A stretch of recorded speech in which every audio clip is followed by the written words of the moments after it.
Se você estava pesquisando no Google ou no YouTube a palavra-chave formação dos Estados Nacionais, ou Estado Nacional Moderno, ou formação dos Estados Nacionais Europeus, que no fim das contas é tudo a mesma coisa, então fica tranquilo, você está no lugar certo. Vem com a gente!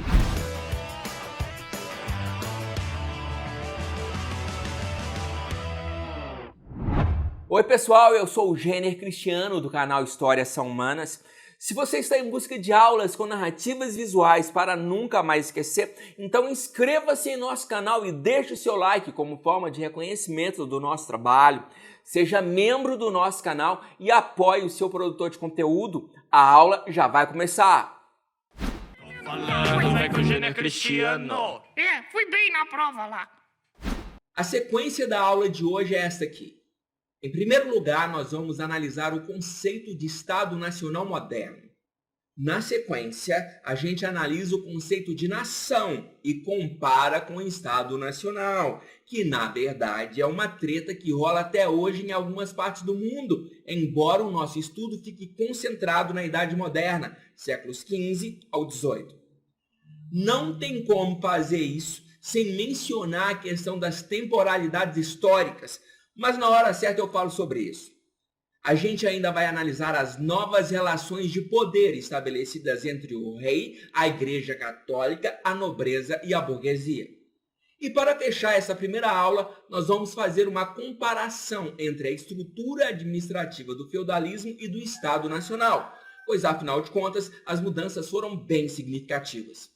Na segunda aula, a gente vai analisar alguns casos específicos mais clássicos, por assim dizer, sobre a formação dos Estados Nacionais, que são as situações de Portugal, Espanha, França e Inglaterra. Prepara papel e caneta e vem com a gente estudar. Vamos começar analisando o conceito de Estado Nacional Moderno e, ao mesmo tempo, apresentar as suas principais características. A primeira coisa que nós precisamos fazer é estabelecer o marco espacial e o marco temporal do nosso estudo, ou seja, onde e quando surgiram os Estados Nacionais modernos. Antes de qualquer coisa, nós estamos falando da Europa, principalmente entre os séculos XV e XVIII, ou seja, como nasceram os primeiros países europeus durante a Idade Moderna. Você precisa saber ainda que a formação dos Estados Nacionais é um acontecimento de longa duração, é um processo muito lento que leva séculos para acontecer. Eu falo com você uma coisa, se o aluno ou aluna escrever assim na questão da prova, abre aspas, a formação dos Estados Nacionais é um processo de longa duração e sua problemática persiste até os dias atuais, fecha aspas, é nota 10? É 10 com louvor? Porque o estudante capaz de fazer essa análise está num nível muito elevado, é estudante de nível Jedi. Por exemplo, Portugal, que foi o primeiro Estado nacional a se formar na Europa, fez isso em plena Idade Média, no ano de 1385. Já a Itália e a Alemanha, que foram alguns dos últimos estados nacionais a se formarem na Europa, fizeram isso em 1870 e 1871, respectivamente, ou seja, na Idade Contemporânea. Então, não se esqueça nunca dessa observação. A formação dos Estados Nacionais foi um processo extremamente lento e ocorreu em diferentes ritmos e diferentes maneiras no continente europeu. Uns foram extremamente precoces, outros extremamente tardios. Estado Nacional Moderno, característica básica número 1.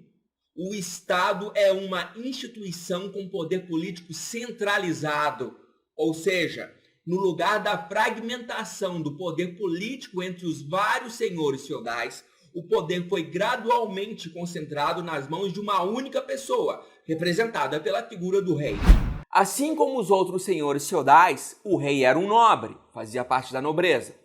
Ao longo do tempo, o rei formou um exército permanente muito superior aos exércitos dos outros senhores feudais. Nesse momento, ele bateu no peito e falou assim: quem manda aqui agora sou eu, somente eu e mais ninguém. Quem não gostou, parte para dentro e vamos conferir. Então, vamos repetir.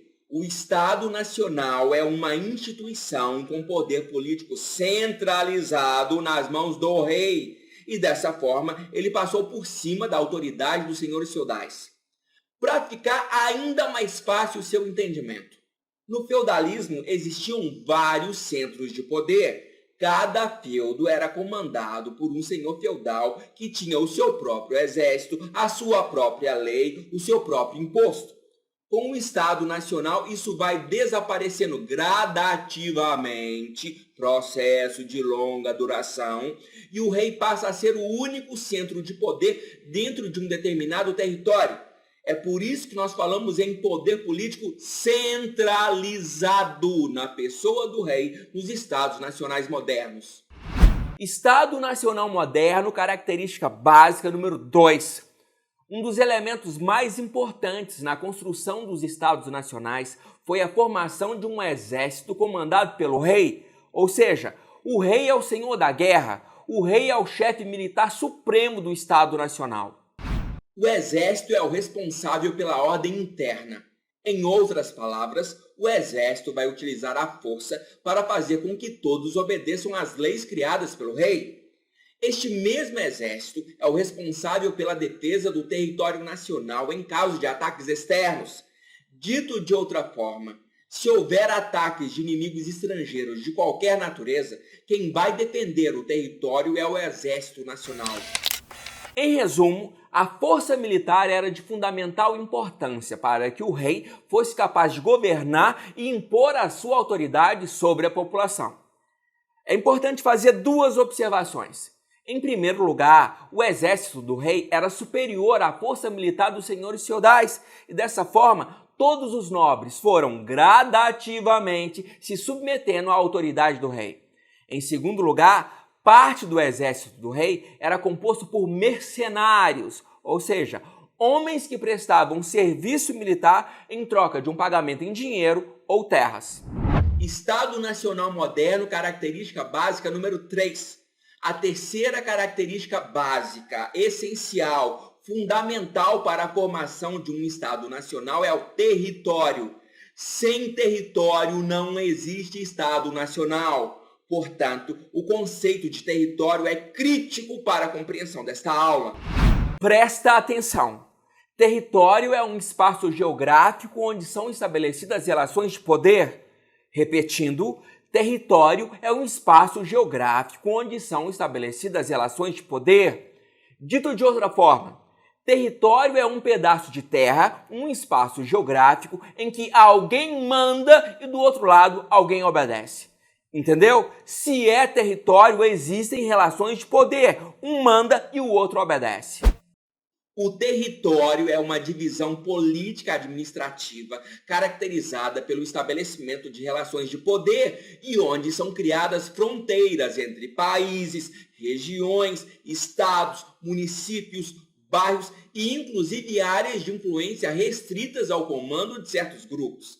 Em outras palavras, quem manda no território do Estado Nacional é o rei e ele só é obedecido porque ele tem um exército nacional autorizado a utilizar a força, a violência, enfim, o poder coercitivo e legítimo do Estado para manter a ordem. Estado Nacional Moderno, característica básica número 4. Com a formação dos Estados Nacionais, foram criadas leis que deveriam ser obedecidas por toda a comunidade. Nesse contexto histórico em que nós estamos concentrando as nossas atenções, a lei era a vontade do rei. Em outras palavras, o rei é o senhor da justiça, era ele quem dava a palavra final dentro do seu território. Foram essas leis que permitiram a padronização do sistema de pesos e medidas.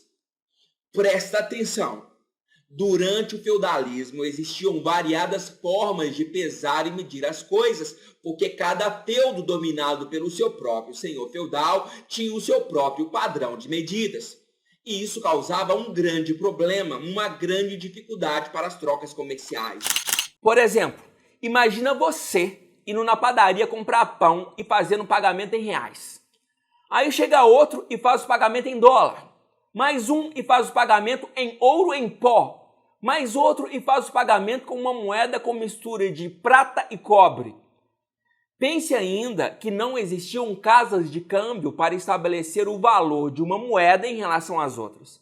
O que eu estou querendo dizer é que era uma grande confusão. E quando surgiram os estados nacionais, a moeda e o sistema de pesos e medidas foram unificados e passou a valer o padrão estabelecido pelo rei. Pois, como eu disse anteriormente, o rei representa uma centralização política e administrativa. As múltiplas leis, moedas e sistemas de pesos e medidas dos senhores feudais lentamente desapareceram e surgiu uma lei única, uma moeda única e um único sistema de pesar e medir as coisas, o sistema estabelecido pelo rei.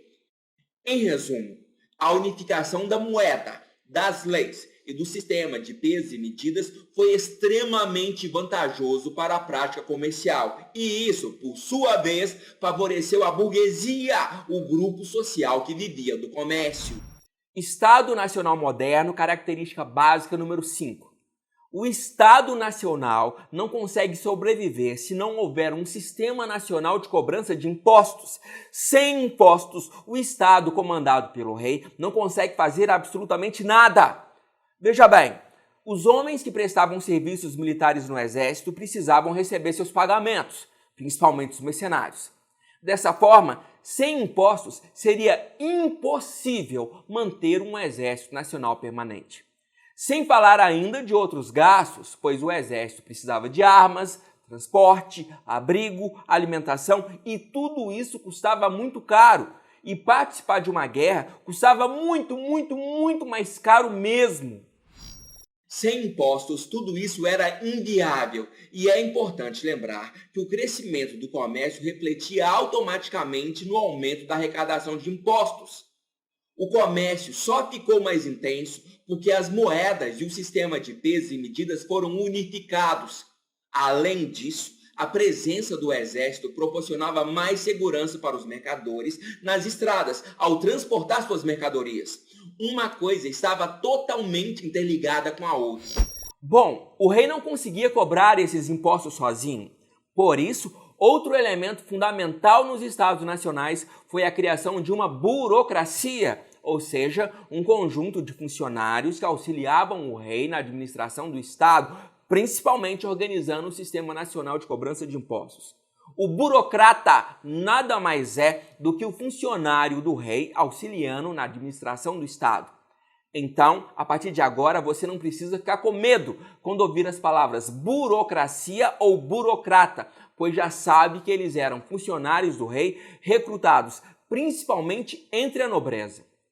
O nobre que não herdava terras e não seguia uma carreira militar no exército quase sempre ganhava a vida como um funcionário do rei ou então entrando para os quadros de alta hierarquia da Igreja Católica. Sempre tem um que faz a seguinte pergunta: como assim, professor? Existiam nobres que não herdavam terras? A resposta é sim, pois naquela época o primogênito levava tudo, o filho mais velho ficava com todas as terras e os outros filhos tinham que se virar para ganhar a vida. Uns iam prestar serviço militar, outros iam para a Igreja Católica e outros entravam para a burocracia do rei. Deixa eu te dar um aviso. A aula de verdade está começando agora. Agora está valendo. O que eu expliquei anteriormente é o básico, que todo mundo precisa saber. O ponto crítico da aula sobre a formação dos estados nacionais vai ser apresentado agora. Agora é que a porca torce o rabo. Vamos para o nosso próximo conceito: nação. Definir nação é uma tarefa extremamente, absurdamente complicada. Vamos apresentar aqui uma definição simplificada apenas para efeito de compreensão. Nós podemos definir nação como um conjunto de indivíduos que possuem um sentimento de identidade entre si. Ou seja, trata-se de um grupo de pessoas que compartilha as mesmas tradições culturais, os mesmos códigos linguísticos, as mesmas crenças religiosas e assim por diante. Vamos a um exemplo, porque assim fica mais fácil. Vamos falar sobre o sentimento de pertencimento e identificação com a nação brasileira. Suponhamos que você é um imigrante legal vivendo em Londres, lá na Inglaterra. o que faz com que você identifique na hora, sem sombra de dúvidas, quer dizer, com 99% de certeza, um outro brasileiro em terras estrangeiras. O que faz um brasileiro identificar outro brasileiro em terras estrangeiras? A resposta é a linguagem. Os brasileiros compartilham entre si um código cultural muito importante. Nós falamos o português brasileiro, que é diferente do português falado em Portugal, que é diferente do português falado em Angola e diferente do português falado em Moçambique. E você é tão brasileiro que consegue identificar pelo sotaque até a região de origem de outros brasileiros. A cultura da língua portuguesa falada no Brasil é uma coisa só nossa. Tanto é que os aplicativos na configuração do idioma já fazem a diferenciação entre o português BR, falado no Brasil, e o português PT, falado em Portugal e em outros países que também falam a língua portuguesa. Em resumo, a língua falada por um amplo conjunto de pessoas é, na verdade, um código cultural compartilhado e que gera um sentimento de identidade, algo fundamental para a existência de uma nação. Eu citei aqui o exemplo do idioma, mas esse código cultural que gera o sentimento de identidade, de pertencimento a um grupo, pode ser a religião, as festividades, enfim, qualquer código cultural que só é compreendido e compartilhado pelas pessoas que fazem parte daquele grupo social, ajudando a formar a nação. Nós estamos analisando um período situado entre os séculos XIV e XVIII. É importante salientar que a formação dos Estados nacionais é um momento de transição e que a construção de um sentimento de pertencimento a uma nação é um processo de longa duração. Ou seja, leva muito tempo até que esteja consolidado. Este é o caso, por exemplo, da Espanha, que possuía vários reinos, várias línguas e várias religiões em seu território no século XV. Fazer com que os indivíduos se sentissem espanhóis no espaço geográfico onde hoje fica a Espanha foi muito demorado e complicado. E mesmo depois de mais de 500 anos, existem grupos culturais que estão dentro do território da Espanha, mas não se consideram espanhóis, como é o caso do País Basco e da Catalunha, que até hoje tentam se separar da Espanha e formar seus estados independentes. Catalunha e País Basco, que na verdade não é um país, são exemplos de nações sem Estado. A região da Catalunha e os bascos não tiveram força militar para formar os seus próprios estados nacionais e acabaram sendo dominados e obrigados a obedecer às leis dos reis da Espanha. Isso começou lá no século XV e dura até hoje. Tá vendo só? É um processo de longuíssima duração. E é por isso que se diz que todo estado tem uma nação dentro de seu território, mas nem toda nação possui um estado, pois existem nações que não foram capazes de dominar e defender o seu próprio território. Outro exemplo atual de nação sem estado são os curdos, que atualmente vivem nos territórios dominados pelos estados do Irã, Iraque, Turquia e Líbano. Mais uma nação sem Estado são os palestinos, que vivem em territórios dominados pelos estados do Líbano, Síria, Egito e Jordânia. Então não se esqueça, todo Estado possui dentro de seu território uma nação, mas nem toda nação possui um território para estabelecer o seu próprio Estado. Nem sempre existe a coincidência do Estado com a nação. A partir de agora, nós vamos analisar as novas relações de poder estabelecidas nos Estados nacionais que estavam em processo de formação. É importante lembrar que a principal característica do Estado Nacional moderno é a centralização política e administrativa nas mãos do rei. O rei é a figura central nesse novo contexto que surgia na Europa na Idade Moderna.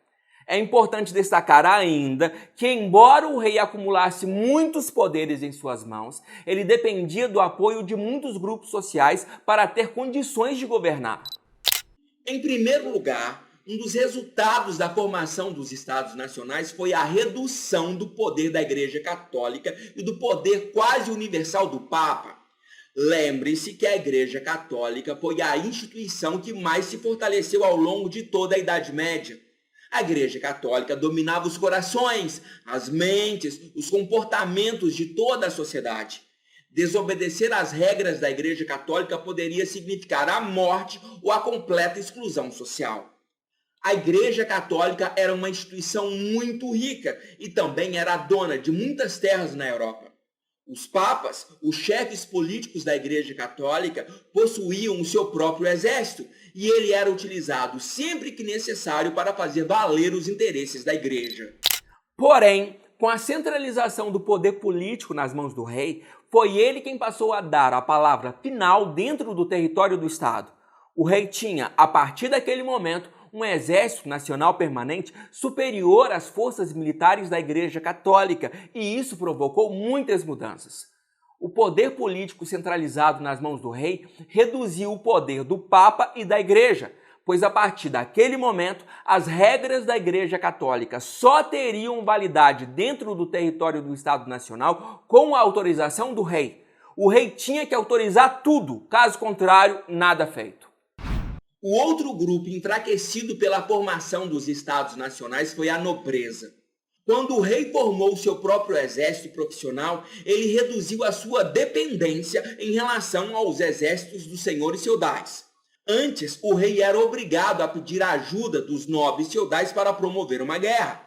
A partir do momento que ele tinha o seu próprio exército, era possível enfrentar o esforço de guerra sem toda essa dependência. Além disso, a nobreza ficou fragilizada pelas revoltas camponesas que destruíam os campos, as propriedades e ameaçavam a existência da própria nobreza. E por isso ela passou a apoiar o rei, como forma de se proteger e preservar seu status social e prestígio político. Se de um lado a nobreza sentiu-se enfraquecida e atemorizada, por outro lado ela foi extremamente beneficiada, pois ela passou a integrar a burocracia do rei. Os nobres transformaram-se em burocratas e passaram a ocupar importantes postos na administração do Estado Nacional.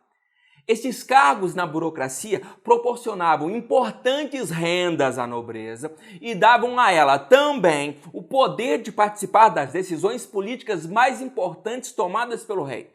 Então, resumindo, a nobreza perdeu de um lado e ganhou muito do outro. Um dos grupos que mais se beneficiaram com o processo de formação dos estados nacionais foi a burguesia. Veja bem, o rei centralizou a estrutura política e administrativa. Por exemplo, houve a unificação dos impostos, da moeda e do sistema de pesos e medidas. E assim as práticas comerciais ficaram mais rápidas e dinâmicas, favorecendo a burguesia que vivia da atividade comercial. Quanto mais intenso era o comércio, maiores eram os lucros da burguesia. É importante ter em vista que essa era uma relação de mão dupla, pois quanto maior era a atividade comercial, maior era também a arrecadação de impostos. Quanto maior era a arrecadação de impostos, maiores eram os recursos financeiros do rei para manter e fortalecer seu exército. E quanto mais impostos a burguesia pagava para praticar o comércio, mais recursos o rei tinha para sustentar a burocracia e favorecer a nobreza. Então, não era bem assim uma aliança explícita entre o rei e a burguesia, como se fosse um contrato assinado, mas sim uma situação que favorecia as duas partes, pois o comércio enriquecia os burgueses e, ao mesmo tempo, fortalecia o Estado Nacional, comandado pelo rei com a ajuda da nobreza. A partir de agora, nós vamos fazer uma comparação entre os séculos finais do feudalismo e a formação dos Estados Nacionais. Esse último slide é praticamente uma revisão e a comparação ajuda a gente a entender um período que estava acabando e o outro que estava surgindo. Com essa visão panorâmica, a nossa capacidade de entendimento fica muito facilitada. Vamos começar falando do feudalismo e de suas características fundamentais. A primeira coisa que sempre devemos destacar em relação ao feudalismo é a sua descentralização política administrativa. Múltiplos chefes políticos, os senhores feudais, definiam quais seriam as regras dentro de seus próprios feudos, ou seja, os territórios que eles comandavam. Não se esqueça, se é um território, existem relações de poder, tem sempre alguém que manda e alguém que obedece. Dessa forma, cada senhor feudal tinha a sua própria moeda, seus próprios impostos, suas próprias formas particulares de pesar e medir as coisas. Em resumo, existiam múltiplos centros de poder, pois cada nobre tinha autonomia para decidir como ele iria administrar internamente as suas próprias terras. Já o Estado Nacional moderno tem como marca registrada a destruição dessa enorme e complicada estrutura descentralizada. Ou seja, a destruição dos múltiplos centros de poder dominantes no feudalismo, estabelecendo em seu lugar uma padronização, uma centralização das leis, da cobrança de impostos, do sistema de pesos e medidas e principalmente a formação de um exército nacional. Tudo isso liderado pelo Estado, que por sua vez era comandado pelo rei. Por isso, a principal palavra-chave para definir o Estado Nacional moderno é a centralização política e administrativa. E eu já repeti isso várias e várias vezes ao longo dessa aula. No Estado Nacional moderno, é possível perceber um processo de centralização das leis. Ou seja, a única lei válida era aquela estabelecida pelo rei. O mesmo ocorreu em relação aos sistemas de impostos. Os senhores feudais foram gradativamente perdendo o direito de cobrar tributos particulares e esses foram substituídos por impostos oficiais de origem real. A fragmentação do sistema de pesos e medidas também foi substituída por um padrão de pesar e medir oficial estabelecido pelo Estado Nacional. E como já falamos, um dos pontos mais importantes para que um Estado pudesse se consolidar foi a criação de uma força militar permanente, representada pelo exército, comandada pelo rei, considerado o senhor da guerra e o senhor da justiça. O Estado Nacional promoveu de forma lenta e gradativa o fim de toda a descentralização política e administrativa que existia no feudalismo. Em nossa próxima aula, nós iremos analisar os casos específicos clássicos sobre a formação dos Estados Nacionais. Nós vamos falar sobre a formação de Portugal, Espanha, França e Inglaterra. Se você está em busca de aulas com narrativas visuais para nunca mais esquecer, então inscreva-se em nosso canal e deixe o seu like como forma de reconhecimento do nosso trabalho. Seja membro do nosso canal e apoie o seu produtor de conteúdo.